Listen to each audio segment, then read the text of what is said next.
Hi hello नमस्कार, मी शोभा आपल्या चॅनलवरच्या अजून एका नवीन रेसिपीमध्ये तुम्हा सर्वांचे स्वागत करत आहे. आणि आज आपण वर्षभरासाठी लागणारा लाल तिखट मसाला बघत आहे. लाल तिखट पावडर म्हणजेच आपल्याला वर्षभरासाठी लागणारी कालवण्यासाठी चटणी आपण आजच्या ब्लॉगमध्ये बघत आहे.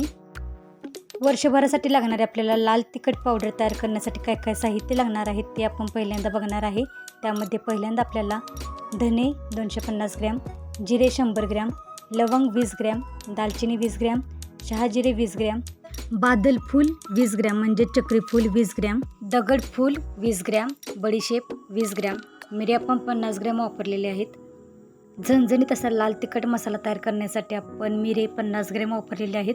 पांढरे तीळ 50 ग्रॅम, खसखस 50 ग्रॅम, मोहरी 50 ग्रॅम, मेथी 50 ग्रॅम, हळदगड्डे 30 ग्रॅम, सुंठ 30 ग्रॅम, रामपत्री 10 ग्रॅम, नाकेश्वर 10 ग्रॅम, तमालपत्र 10 ग्रॅम, मसाला वेलदोडे 10 ग्रॅम, त्रिफळा 10 ग्रॅम, हिरवी वेलची 10 ग्रॅम, हिंग 10 ग्रॅम, जायपत्री जायत्री 10 ग्रॅम, जायफळ आपण 10 ग्रॅम वापरलेले आहे.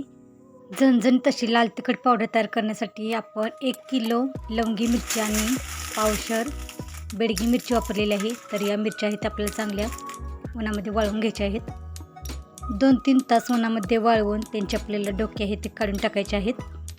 तर लाल तिखट पावडर तयार करण्यासाठी काही मसाले आहेत ते आपल्याला थोड्याशा तेलामध्ये नुसते परतून घ्यायचे आहेत, गरम करून घ्यायचे आहेत. आणि काही मसाले आहेत ते थोडे तेल घेऊन आपण तळून घेणार आहे. तर पहिल्यांदा आपण धने आहेत ते आपण गरम कढईमध्ये परतून भाजून घेत आहे. तर धने परतून घेण्यासाठी आपण जास्त तेलाचा वापर करणार नाही, तर अतिशय अर्ध्या तेलामध्ये म्हणजे अर्ध्या चमच्यामध्ये आपण धने आहेत ते परतून भाजून घेणार आहे. सर्व मसाले आहेत ते आपण लोखंडीच्या कढईमध्ये परतून घेत आहे. पोहे खाण्याचा जो छोटा चमचा असतो तो आपण अर्धा चमचा तेल घालून धने आहेत ते परतून भाजून घेत आहे. 3-4 मिनिटे सतत असे परतून आपण धने भाजून घेतलेले आहेत. धने भाजून घेतल्यानंतर आपण आता त्याच कढईमध्ये जिरे भाजून घेत आहे.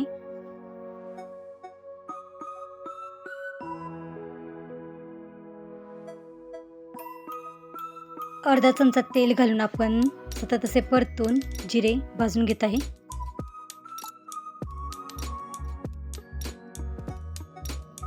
तीन 4 मिनिटे जिरे भाजून झाल्यानंतर जिरे आपण काढून घेतलेले आहेत आणि त्याच कढईमध्ये आपण मेथी भाजून घेत आहे.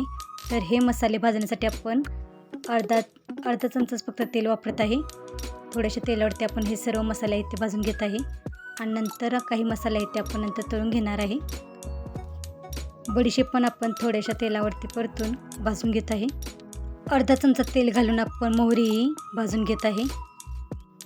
फक्त हे खडे मसाले भाजत असताना फक्त हे करपणार नाहीत आणि त्यांची चव बदलणार नाही, हे आपल्याला लक्षात ठेवून भाजून घ्यावे लागतात. मोहरीही आपण थोड्याशा तेलामध्ये परतून घेतलेली आहे. खसखस आपण थोडेसे तेल घालून परतून भाजून घेत आहे.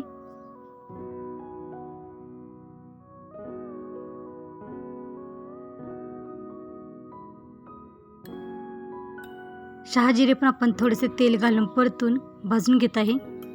सर्व एक एक करून भाजून घेतलेले मसाले आपण मोठ्या परातीमध्ये काढून घेत आहे. मिरचीची लाल तिखट पावडर तयार करण्यासाठी आपण हे मसाले आहेत ते अगदी कमी तेलामध्ये परतून भाजून घेतलेले आहेत आणि अशा मोठ्या परातीमध्ये आपण मसाले भाजून घेतलेले काढून घेतलेले आहेत.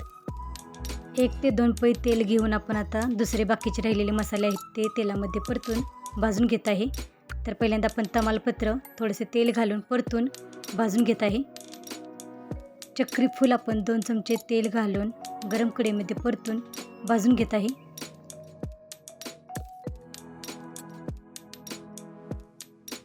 गरम कढईमध्ये 1 चमचे तेल घालून आपण मिरे आहेत तेही गरम कढईमध्ये परतून भाजून घेत आहे.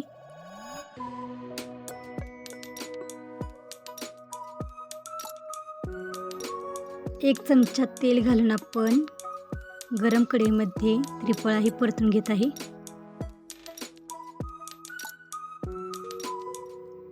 गरम कढईमध्ये 2 चमचे तेल घालून मसाला वेलदोडे आणि हिरवी वेलची दोन्ही आपण एकत्र तेलामध्ये परतून घेत आहे.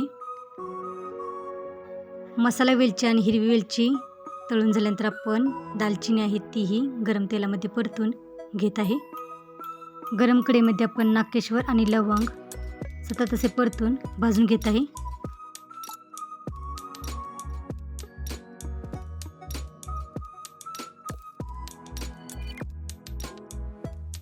2 चमचे तेल घालून आपण जायपत्री आणि रामपत्री गरम तेलामध्ये तळून घेत आहे। तर सतत असे परतून आपण 2-3 मिनिटे रामपत्री आणि जायत्री परतून घेत आहे। सफेद तीळ आपण गरम कढईमध्ये परतून घेत आहे। दगडी फूल पण आपण यामध्ये घालून परतून घेत आहे।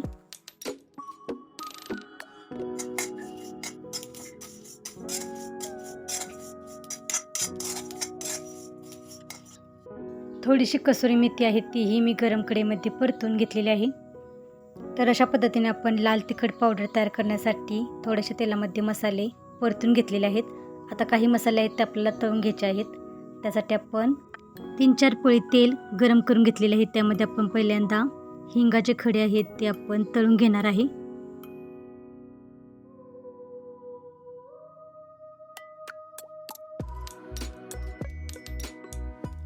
सतत असे परतून हिंगाचे खडे आहेत ते आपल्याला तळून घ्यायचे आहेत आणि तळून झाल्यानंतर आपल्याला हिंगाचे खडे आहेत ते काढून घ्यायचे आहेत। त्याच गरम तेलामध्ये आपण सुंठ आहेत तीही तळून घेत आहे।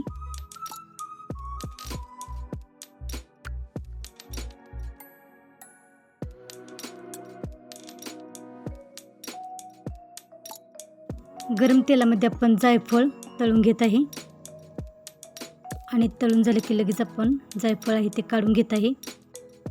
याच गरम तेलामध्ये आपल्याला हळदीचे गड्डे आहेत तेही तळून घ्यायचे आहेत। तर तेल आपण गरम करून घेतलेले आहे आणि गरम केलेल्या तेलामध्ये आपण हळदीचे गड्डे आहेत तेही तळून घेत आहे।